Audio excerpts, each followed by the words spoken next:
صل على سيدي اللهم صل على محمد اللهم صل على سيدي اللهم صل على محمد। আসসালামু আলাইকুম, আশা করি সবাই ভালো আছেন। আলহামদুলিল্লাহ। খুব ইম্পর্টেন্ট একটা ক্লিনিক্যাল সিনারিও নিয়ে কথা বলতে চাই। সেটা হলো যে ফিওক্রোমোসাইটোমাতে আমরা জানি কি হয়, পেশেন্টের হাইপারটেনশন হয়। কিন্তু এই হাইপারটেনশনটাতে আপনি প্রথমে যদি পেশেন্টকে বিটা ব্লকার প্রেসক্রাইব করেন, স্পেশালি নন সিলেক্টিভ, তবে আমরা জানি যে সিলেক্টিভ বললেও কোনো সিলেক্টিভ বিটা ব্লকারই অ্যাবসলিউট সিলেক্টিভ না, তারা কিছুটা হলেও আমাদের বিটা 2 রিসেপ্টরও ব্লক করে দেয়। সো ফিওক্রোমোসাইটোমার হাইপারটেনশনে আপনি বিটা ব্লকার দেওয়া মানে পেশেন্টের বিপিকে না কমিয়ে উল্টা বিপিটাকে আরো বাড়িয়ে দিয়েছেন, এবং বিপি এত বাড়বে যে পেশেন্টের এমআই হয়ে যেতে পারে, পেশেন্টের অ্যাকিউট লেফট ভেন্ট্রিকুলার ফেলিউর হয়ে যেতে পারে, পেশেন্টের হেমোরেজিক স্ট্রোক হয়ে যেতে পারে। চিন্তা করছেন? আমরা জানি বিটা ব্লকার বিপি না কমাক, অ্যাটলিস্ট বাড়াবে না, কিন্তু এখানে বিটা ব্লকার দেওয়া মানে বিপি নিশ্চিত রূপে অনেক বেশি রাইজ করবে। So never ever prescribe beta blocker at first in case of pheochromocytoma. কেন? কারণ হলো এই ছোট্ট ডায়াগ্রামটাতে, আলহামদুলিল্লাহ দেখেন, এখানে আমরা দুইটা ডায়াগ্রাম আপনাদেরকে দেখাবো, একদম ক্লিয়ার হয়ে যাবে ইনশাল্লাহ। মনে রাখবেন, আমাদের ব্লাড ভেসেলসে দুই ধরনের অ্যাড্রেনার্জিক রিসেপ্টর আছে, একটা হলো আলফা 1, একটা হলো বিটা 2। আলফা 1 এর সংখ্যা অনেক বেশি। ধরেন আলফা 1 যদি 100টা থাকে 1 সেন্টিমিটার স্কোয়ারে, আর বিটা 2 থাকবে ধরেন 10টা, তাহলে আলফা 1 রিসেপ্টরের সংখ্যা বেশি, কিন্তু দুইটাই থাকে। এখন আমাদের এই যে সিম্প্যাথেটিক পোস্ট গ্যাংলিয়নিক নিউরন থেকে কি কি নিউরোট্রান্সমিটার রিলিজ হয়? দুইটা, এপিনেফ্রিন, নরএপিনেফ্রিন।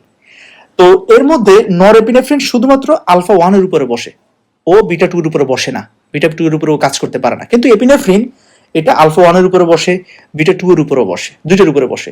তো আমরা আমাদের এক্সপ্লেনেশনের সুবিধার্থে আমরা নরএপিনেফ্রিনটাকে কেটে দিলাম, তাহলে এপিনেফ্রিন এখন এট এ টাইম আলফা 1 এ বসে ভ্যাসোকনস্ট্রিকশন করে। কেন? আমরা জানি আলফা 1 একটা জিকিউ কাপল রিসেপ্টর, যেটা কি করে ব্লাড ভেসেলসের স্মুথ মাসল কন্ট্রাকশন করার মাধ্যমে ব্লাড ভেসেলসের ভ্যাসোকনস্ট্রিকশন করে। আবার একই এপিনেফ্রিন বিটা 2 এর উপরে বসে, বিটা 2 রিসেপ্টর এটা জিএস কাপল রিসেপ্টর, এটা কি করে স্মুথ মাসলকে রিল্যাক্স করার মাধ্যমে ভ্যাসো ডাইলেটেশন করে।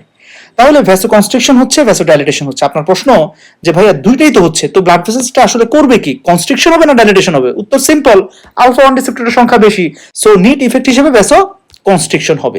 এই কারণেই আমাদের ভ্যাসো মোটর টোন মেইনটেইন হয়, আমি আপনি মাথা ঘুরে পড়ে যাই না। নাহলে এত বেশি ভ্যাসোডাইলেটেশন হতো যে BP effective circulatory BP maintain হতো না, ফলে মাথা ঘুরে আমরা পড়ে যেতাম, দাঁড়াইলে মাথা ঘুরে পড়ে যেতাম। Okay, so vasomotor tone is very important and it is maintained by sympathetic nervous system.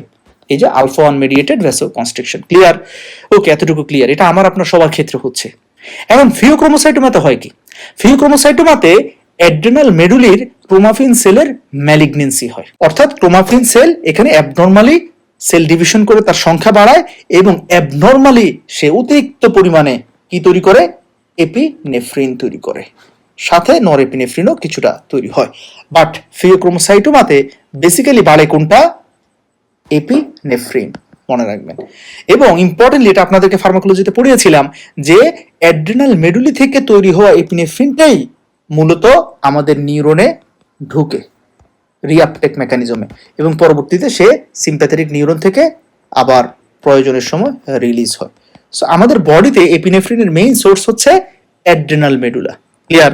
যাই হোক, তাহলে ফিওক্রোমোসাইটোমাতে কি তৈরি হচ্ছে? অতিরিক্ত পরিমাণে এপিনেফ্রিন তৈরি হচ্ছে। আচ্ছা, এখন আমরা কি করলাম দেখেন, আমরা পেশেন্টকে যেহেতু ব্লাড প্রেশার বেশি, আমরা কি করলাম যে বিটা ব্লকার একটা দিয়ে দিলাম। এখন কি হবে দেখেন, আপনি যখন বিটা ব্লকার দিলেন, বিটা ব্লকার দিলে আপনি ব্লাড ভেসেলসের কোন রিসেপ্টরটাকে ব্লক করলেন? বিটা 2। এখন ধরেন তার সব বিটা 2 ব্লক হয়ে গেছে আপনার বিটা ব্লকার ড্রাগস দিয়ে। বিটা ব্লকার তো বিটা 1 অথবা বিটা 2 অথবা দুইটাকে ব্লক করবে, কিন্তু কখনো তো বিটা ব্লকার আলফাকে ব্লক করবে না। তাহলে এখন পেশেন্টের ব্লাড ভেসেলসে কোন রিসেপ্টরটা এক্সপোজড? ফ্রি, শুধু এবং শুধুমাত্র আলফা 1। এখন তার বডিতে আপনি তো এপিনেফ্রিন কমাইতে পারেন নাই, তার তো অ্যাড্রেনাল মেডুলার যে টিউমার, তার তো অ্যাড্রিনাল মেডুলার যে টিউমার সেটা থেকে গেছে, সে এখনো কন্টিনিউয়াসলি এক্সেসিভ অ্যামাউন্ট এপিনেফ্রিন তৈরি করছে। আপনি তো এপিনেফ্রিন কমান নাই, আপনি কি করছেন, বিটা 2 কে ব্লক করে দিছেন। এখন সব এপিনেফ্রিন পাগলের মতো গিয়ে শুধুমাত্র কার উপরে বসছে? এক্স্যাক্টলি আলফা 1 এর উপরে বসছে। তাহলে এখন শুধু এবং শুধুমাত্র কি হচ্ছে? ভ্যাসো কনস্ট্রিকশন হচ্ছে, কোনো ভ্যাসোডাইলেটেশন ইফেক্ট নাই।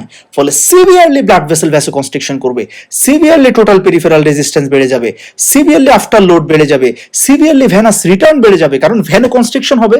তাহলে এদিকে ভেনাস রিটার্ন বাড়ছে, এদিকে আফটার লোড বাড়ছে, ultimately patient hypertensive urgency, hypertensive ইমার্জেন্সিতে চলে যাবে।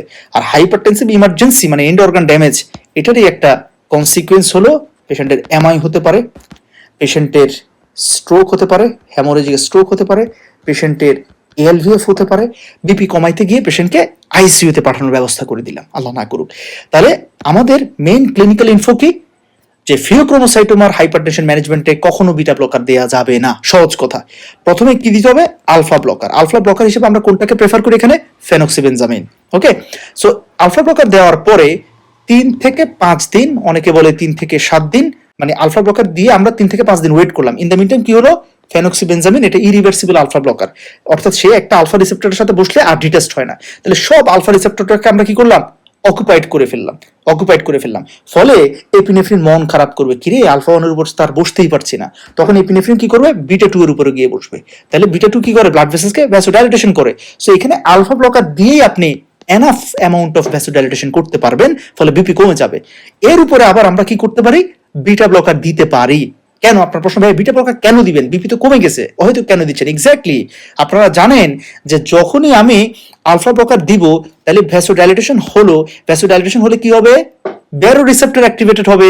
তাহলে ভ্যাসোডাইলেটেশন হলে তখন তার এই যে বিপিটা এখন কমে যাচ্ছে, নর্মাল হচ্ছে, এটা ব্যারো রিফ্লেক্সের সহ্য হবে না। সে তখন বলবে কি? হাইপোথ্যালামাসে গিয়ে আমাদের ব্যারো রিফ্লেক্স পাথওয়ের মাধ্যমে সে আর তখন কি করবে?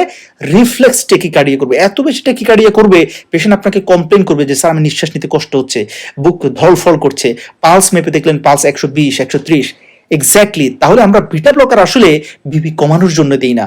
বিটা ব্লকার আমরা এখানে মূলত দিচ্ছি পেশেন্টের টেকিকার্ডিয়া কমানোর জন্য, reflex tachycardia which has been occur due to vasodilatation induced by alpha blocker. কথা বুঝতে পারছি? এই কারণে আমরা বিটা ব্লকার দেই। তাও বিটা ব্লকার দিতে হবে 3 থেকে 5 দিন পরে, নাইলে বিপি তুঙ্গে উঠে যাবে, হাইপারটেনশন ইমার্জেন্সি দেখা দিতে পারে। কথা বুঝতে পারলাম? সো এই হচ্ছে মেইন ব্যাপারটা। লেকচার নোটটা আমার ওয়েবসাইটে পিডিএফ হিসেবে আমি দিয়ে দিয়েছি, কাইন্ডলি যাদের প্রয়োজন হবে ওখান থেকে ডাউনলোড করে নিতে পারবেন। থ্যাংক ইউ সবাইকে।